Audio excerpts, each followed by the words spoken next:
Hello friends, ఎలా ఉన్నారు అందరూ? సో ఇవాళ మీరు ఆల్రెడీ థంబ్నెయిల్లో చూసేసింటారు టోర్నమెంట్ మైండ్ సెట్ ఎలా ఉండాలని. సో ఇవాళ అయితే మనం ఆ టాపిక్ పైన డిస్కస్ చేసుకుందాం. సో మనం ముందుగా చూసుకుంటే ఇంటర్నెట్లో మనకి చాలా వీడియోస్ ఉంటాయి బ్యాక్ హ్యాండ్ గురించి కానీ, లేదా ఒక స్మాష్ ఎలా కొట్టాలని, లేదా గ్రిప్ ఎలా పట్టుకోవాలని. సో ఇలాంటి చాలా వీడియోస్ ఉంటాయి. బట్ మనకి బ్యాడ్మింటన్ మైండ్ సెట్ అనే టాపిక్ పైన అయితే చాలా తక్కువగానే మనకి కనిపిస్తూ ఉంటాయి. సో ఇవాళ అయితే మనం టోర్నమెంట్లో స్పెషలీ మనం ఎలా ఆడాలి అనే టాపిక్ పైన అయితే మనం డిస్కస్ చేసుకుందాం. సో మీరు అనుకున్నట్లు అది చాలా కాంప్లికేటెడ్ అయితే ఏం కాదు. సో నేనైతే 2 సింపుల్ థింగ్స్లో మీకైతే ఎక్స్ప్లెయిన్ చేయడానికి ట్రై చేస్తాను. సో ముందుగా మనం ఒక చిన్న బ్యాక్గ్రౌండ్ చూసుకుంటే, మనం డైలీ ఆడుతూ ఉంటాం, లేదా చాలామంది ప్రాక్టీస్ చేస్తూ ఉంటారు. సో స్పెషలీ వాళ్ళ డైలీ ప్రాక్టీస్లో అయితే వాళ్ళు చాలా బాగా ఆడుతూ ఉంటారు. మేబీ వాళ్ళు చాలా మంచి స్మాషర్స్ కొడుతుంటారు, లేదంటే వాళ్ళ గేమ్ ప్లే చాలా ఫ్లాలెస్గా ఉంటుంది. బట్ వెంటనే ఒక టోర్నమెంట్ అనగానే వాళ్ళ గేమ్ ప్లే మొత్తం మారిపోతుంది. లైక్ వాళ్ళు చాలా నర్వస్ కావడము, లేదంటే టెన్షన్ పడిపోవడము, లేదా సర్వీస్ మిస్టేక్స్ చేయడము, ఇలాంటివన్నీ జరుగుతూ ఉంటాయి. సో ఇవంతా నాకు అడిగితే ఇవంతా చాలా కామన్ మిస్టేక్స్. సో మీరేం భయపడాల్సిన పని అయితే ఏం ఉండదు, ఎందుకంటే ఇది ఒక న్యాచురల్ రియాక్షన్ అనమాట. ఎందుకంటే మనం టోర్నమెంట్ అనగానే మనం చాలా బాగా ఆడాలి అని అనుకుంటూ ఉంటాం, ఎందుకంటే అది చాలా ఆబ్వియస్ పాయింట్. మన బెస్ట్ ఇవ్వాలని అందరూ కోరుకుంటూ ఉంటారు ఆ టోర్నమెంట్లో. బట్ మనం కొన్ని చిన్న విషయాలు అనేది మనం గుర్తుపెట్టుకోవాలి టోర్నమెంట్లో. సో ముందుగా మనం చూసుకుంటే ఫస్ట్ పాయింట్, నా ఎక్స్పీరియన్స్తో నేను చెప్తున్నాను, మీ గేమ్ స్టైల్ అనమాట. సో మీరు ఎలా అయితే డైలీ ప్రాక్టీస్ చేస్తారో అదేవిధంగా మీరు కూడా టోర్నమెంట్లో ఆ స్టైల్తోనే ఆడాలి. సో మీరు టోర్నమెంట్ అనగానే సడన్గా నేను బెస్ట్ ఆడేస్తాను, లేదంటే కొంచెం డిఫరెంట్ ట్రై చేస్తాను అంటే ఆబ్వియస్లీ మీరు బెస్ట్ అయితే ఖచ్చితంగా ఆడాలి. బట్ మీరు డిఫరెంట్ అనేది కొంచెం తక్కువగానే ట్రై చేస్తే మంచిది. అంటిల్ అన్లెస్ మీరు ఒక మంచి ఎక్స్పీరియన్స్ ప్లేయర్ అయితే ఖచ్చితంగా మీరు టాక్టిక్స్ కానీ, లేదా మీరు ప్లేయర్ బట్టి, ఆపోనెంట్స్ బట్టి మీరు ఆ గేమ్ స్టైల్ అనేది చేంజ్ చేయొచ్చు.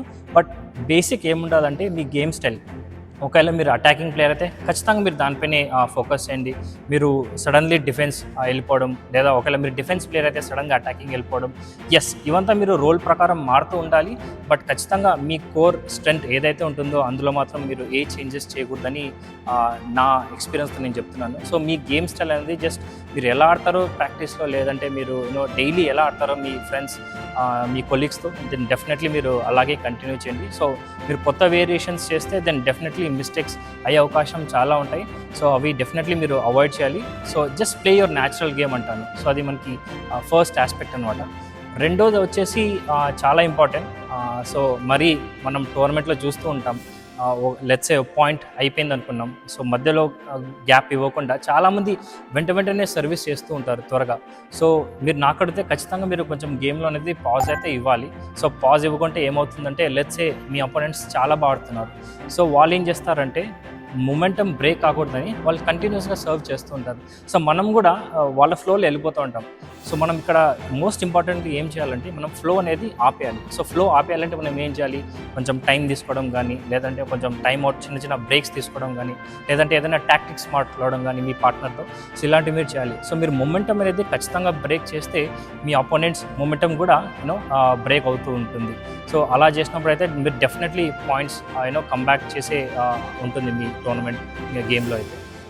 సో ఫ్రెండ్స్, లాస్ట్ ఆస్పెక్ట్ వచ్చేసి, లెట్స్ సే మీ అపోనెంట్స్ కూడా చాలా బాగా ఆడుతున్నారు, వాళ్ళు కూడా మంచి టాక్టికల్ బ్రేక్స్ తీసుకుంటారు, సో మీరు కూడా అలాగే ఆడుతున్నారు. సో అలాంటప్పుడు ఏమవుతుందంటే లాస్ట్కి మీ స్కిల్ లెవెల్ పైన అయితే బేస్డ్ అయి ఉంటుంది రిజల్ట్. సో ఏ టీం అయితే ప్రెషర్లో చాలా బాగా ఆడతారో, ఏ టీం అయితే చాలా కామ్గా ఉంటారో, సో డెఫినెట్లీ ఆ టీం అయితే పైకి వచ్చే అవకాశం చాలా ఎక్కువగానే ఉంటుంది. ఎందుకంటే మీరు ఆబ్వియస్లీ నర్వస్ అయ్యి టెన్షన్ పడి, లేదంటే మిస్టేక్స్ చేసి దెన్ డెఫినెట్లీ అవంతా అపోనెంట్స్కి అయితే పాయింట్స్ వెళ్తూ ఉంటాయి. సో మీరు చాలా కూల్గా ఆడాలి. ఈవెన్ దో అది టోర్నమెంట్ అయిండొచ్చు, but at the end of the day ఇది జస్ట్ ఒక మ్యాచే. సో మీరు దాన్ని ఒక మ్యాచ్ లాగా వెళ్ళి మీరు డైలీ ఎలా అయితే ఆడతారో, సో ఆ ఆస్పెక్ట్తో వెళ్తే మీరు డెఫినెట్లీ పైకి వచ్చే అవకాశం ఉంది ఆ మ్యాచ్లో.